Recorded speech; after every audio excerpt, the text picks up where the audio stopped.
everyone, my name is Varsha Verma, and today we're going to talk about my inspiration. So, I have to make a design collection and then make a whole, you know, the business proposal that how I'm gonna start my own business related to my design. So the story goes like this. As a designer, as an Indian, this is my first time where I wanted to explore something which is Indian. So I'm gonna start my whole journey from reviewing the history and the culture of Indian saris because I have seen my mother, I've seen my other women's in my family, and they were all very fond of saris. They still are. They love to wear saris not only on special occasions, but still they love to wear saris. So yeah.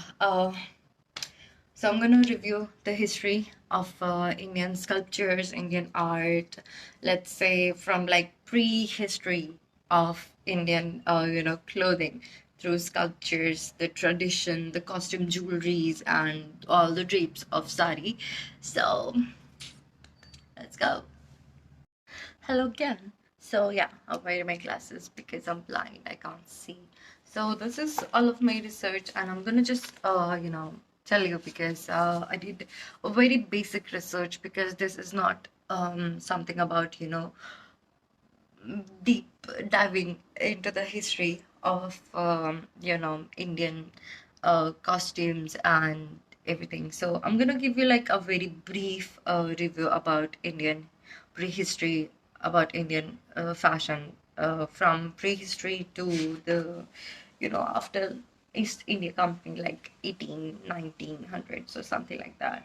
So first of all, I'm gonna start with the pre-1400s. So according to my research, I came across that whatever we got here right now, today, like till today, we all have the sculptures from like 5th century BC and 6th century BC, and we have sculptures of dancers, and their body is adorned with a lot of jewelry.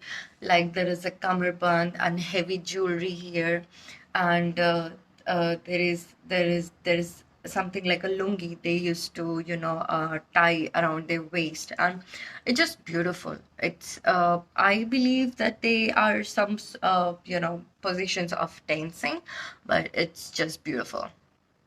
I am not gonna add more pictures to my video, but this is just for you guys to understand it more, that what exactly I'm gonna say. So this is a book, and you should go and read the book. But because like I have not gone through the book, but I've seen a lot of videos and a lot of research papers where I got to know that what exactly they used to wear. So can you just look at this? They are like a jewelry, and there's like just a kamarband, or it's uh, this is something that when we see the art and the history of fashion, I would love to go to the museum here in Delhi just to understand more that what exactly were there. Yeah, so I got it's like in our Veda, like Rig Veda, and even in Natya Shastra, there were few things. There are like few things were written there that how a person should wear a cloth, and what kind of cloth, what color of cloth they should wear on a very particular day, or something like that. Yeah. They were mostly unstitched garments, so they just used to drape it like, and I don't know how they used to paint, but there is a thing that they used to drape it like that. They used to use bone. Um, okay, so in between like 15, 16, and 1700 in our history, the women's were like they started wearing a blouse. I'm not sure that how stitched were these blouses were, but it's around the Mughal Empire in India, and we can see all these things in like Jain paintings, like the embroidery and all the details. Because when because when we look at the Mughal paintings, they are highly detailed. You know, the miniature paintings of Mughals, they are just beautiful. I've been to, I've been to the museum of Delhi, and they have a very beautiful collection of Indian art and history. So I'm gonna go there again, and I will make a video of that because I think it's gonna after this project, because it's gonna help me to understand more. This is just for me, not for the college or not for anything else, but just for me to understand.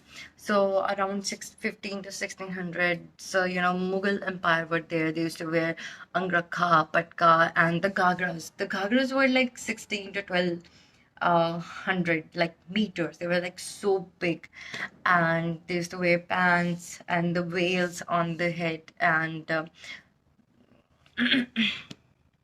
so when we talk about around 1700s, which is also known as golden age, golden era in India, at that time it was also the golden. There is like Baroque Rococo in Europe, but India, it was also very flourished. Everything was just perfect. And also go and look at the paintings of Bunny Thani. This is like about a woman who is like adorned with jewelries, and this painting is like very famous. And I did a project. I took inspiration from the painting of Bunny Thani because this is like the eyes of the woman is like lotus leaves. This is like it's like this, it's like so beautifully made, and this was the speciality of the painting of the Bunny Thani. So yeah, it's like the time of the Mughals and the Rajputs. So um, it's also like in like in the end of 1700s, the French Revolution came to India, and 1800s, like East India Company, and the that is where the fashion was started to document it in India.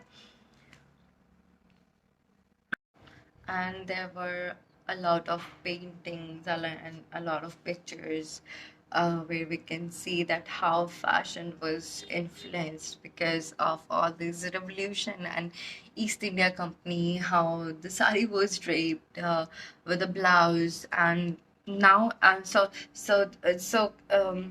told you, so the ghagras were in the 15th and the 16th century. They were like so big. They were like 1600 to 1200 meters. They were like so big ghagras. But after the East India Company, it was reduced. Like they were like very less length of sorry, the diameter of ghagras were like very less. So yeah, everything was uh yeah, fashion was like more of influenced. They were like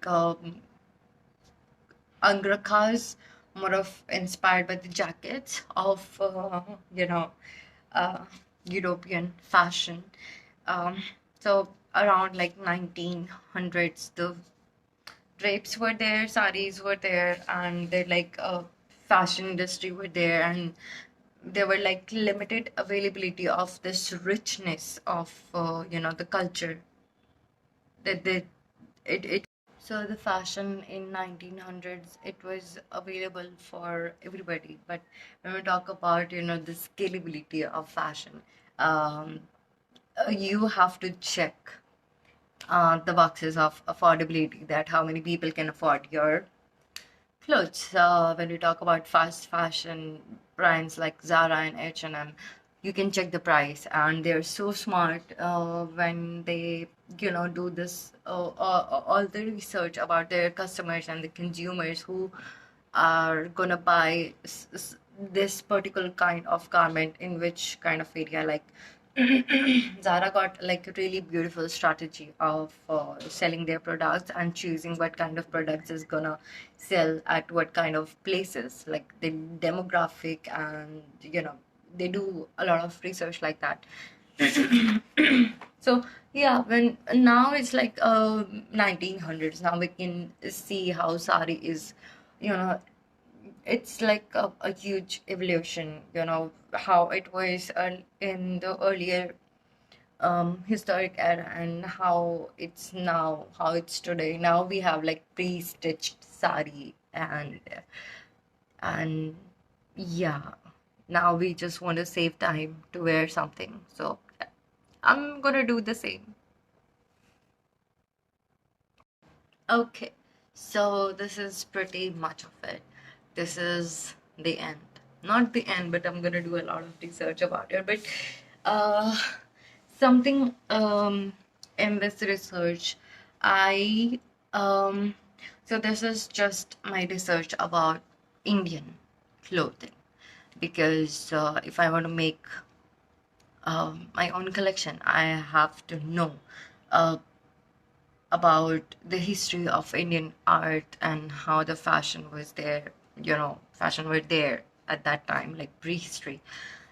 So I'm not gonna make ghagras. I'm not gonna make uh, the angrakha because that's just not my style. So as a designer, I would love to work with drapes, the drape of sari. I would love to work with you know, surface development design, and yeah. So this is nothing related to my the concept, but this is the background story of my inspiration, that how it all started in my head. So in the next video, I'm gonna show you my research, that how I am gonna make my collection, that what is my true inspiration, which is connected with this research and the history of Indian